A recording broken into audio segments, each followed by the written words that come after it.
fighters and supporters of the growing movement for Africa's liberation and unity. It is good for our cause to have a periodic meeting of this kind to examine our position in the great struggle to rid Africa completely and forever of imperialism and its handmaidens, colonialism and neocolonialism.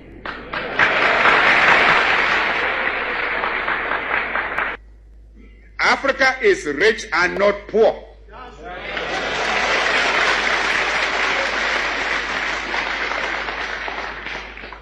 As the great wealth that has been taken out of our continent over 5 centuries of spoliation and extortion very well proves. Africa has immense actual and potential wealth: gold, diamond, copper, manganese, bauxite, iron ore, uranium, asbestos, chrome, cobalt, a host of other minerals.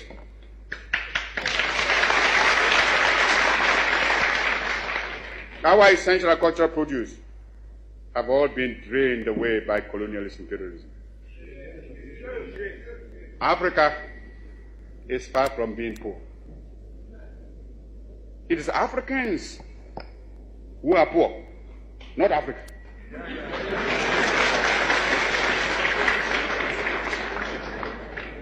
And they are poor because of the uncounted profit that has been made out of the exploitation of their labor and their lands. If we are being baited to enter a European community, we must have something that community needs, and needs badly, when it pretends to offer a bonus by way of aid. When Greeks come bearing grapes, should we not look them well in the mouth, if I may mix my metaphor? But I'm sure you get my meaning.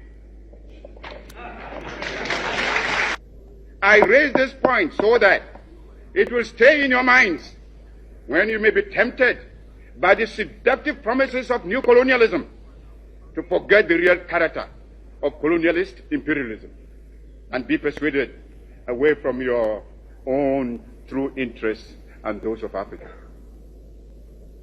For today, we must each see ourselves as part of Africa in order that we may face colonialist imperialism and its new form, neocolonialism, on a continent-wide front.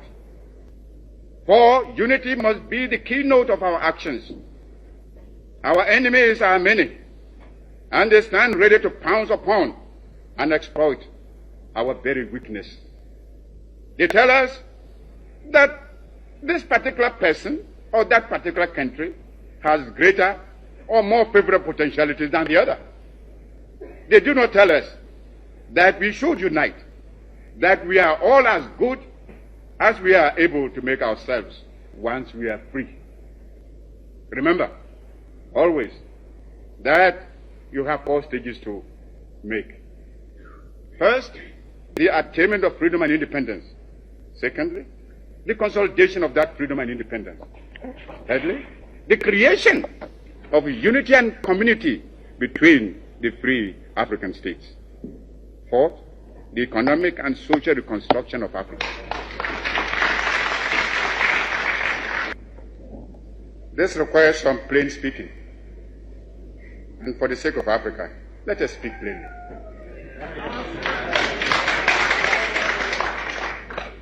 As I see it, our greatest danger stems from disunity and the inability to see that the realization of our hopes and aspirations, the realization of our objective of total African independence, and of our future progress and prosperity is inextricably bound up with the necessity to unify our policy and actions in connection with the continued struggle for independence and the greater task of economic and social reconstruction beyond it.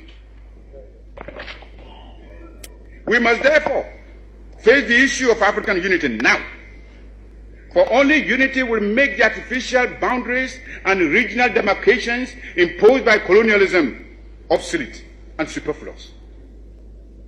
African unity will thus provide an effective remedy for border disputes and internecine troubles. In a united Africa, there could be no frontier claims between Ethiopia and Somalia, or between Zanzibar and Kenya, Guinea or Liberia, or between Ghana, Togoland, and the Ivory Coast.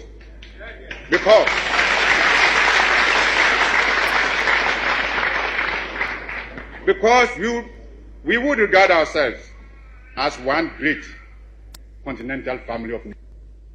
Some of the leaders, it must be confessed, do not see the struggle of their brother Africans as part of their own struggle. Even if they did, they would not be free to express their solidarity. These rifts are consciously created by the imperialists between the Africans, where they can sit back and watch with sly satisfaction, as well as contempt for those who fail to see how they are being used against Africa's best interests. Regrettably, those states include some who were among the freedom fighters of yesterday and who haven't won their independence, are willing to drop it for some token aid and thereby deny to those still struggling for freedom even their moral support. Here is a phenomenon against which all African freedom fighters must be on their guard and resist to the utmost.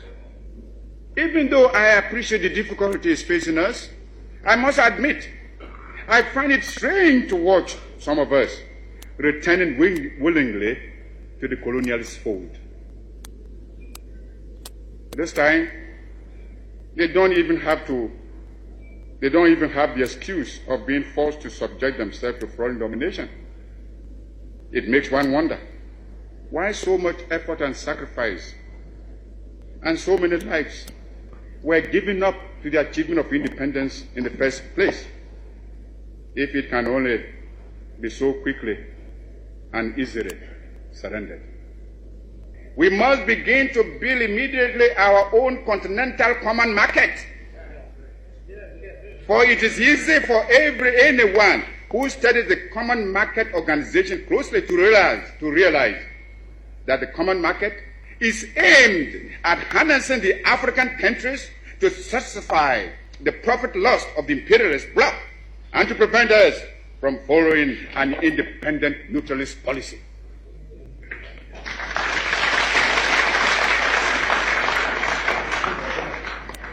It is easy to see that the imperialists and the colonialists are determined to retain the African countries in the position of suppliers of cheap raw materials.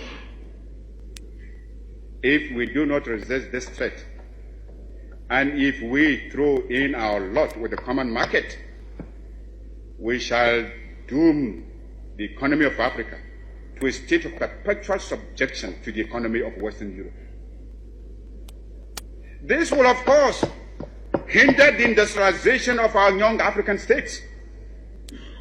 It is impossible to think of economic development and national independence without possessing an unfettered capacity for maintaining a strong industrial power. The activities of the common market are therefore fraught with dangerous political and economic consequences for the independent African states. The organization constitutes an attempt to replace the old system of colonial exploitation by a new system of collective colonialism, which will be stronger and more dangerous than the old evils we are striving to liquidate from our continent. This is another reason why we should come together in a unified African economic plan, which, operating on a continental scale, can make a solid attack on the imperialist domination in Africa. We should, without delay, aim at the creation of a joint African military command There is little wisdom in our present separate effort to build up and maintain defense forces, which, in any case, would be ineffective in a major world conflict. If we examine this problem realistically, we would ask, which single African state could protect itself against an imperialist aggressor? And how much more difficult this would be when some states are allowing the imperialists to maintain bases on their territories. I have already referred to the military forces which South Africa is raising and the danger it poses for the new African states and the struggle of those still in chains. Only our unity can provide us with anything like adequate protection. Those problems can best be met within a unified Africa, and it should be possible in the higher reaches of our endeavor to devise a constitutional structure which will secure the objectives I have outlined, and yet preserve the sovereignty of each of the countries joining the Union. Countries within the Union will naturally maintain their own constitutions, continue to use their own national emblems and national anthems and other symbols and paraphernalia of sovereignty. Regional associations and territorial groupings can only be other forms of balkanization unless they are conceived within the framework of a continental union. There are existing models which we can modify or adapt to our pattern. The United States of America, the Soviet Union, India and China have proved the efficacy of unions embracing large stretches of land and population.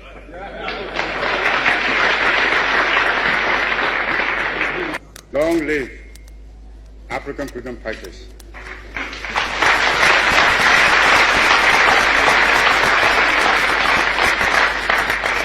Long live African independence.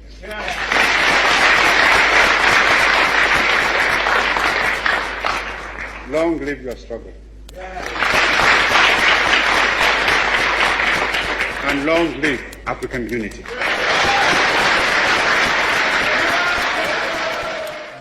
And share this video with friends and family to support the channel.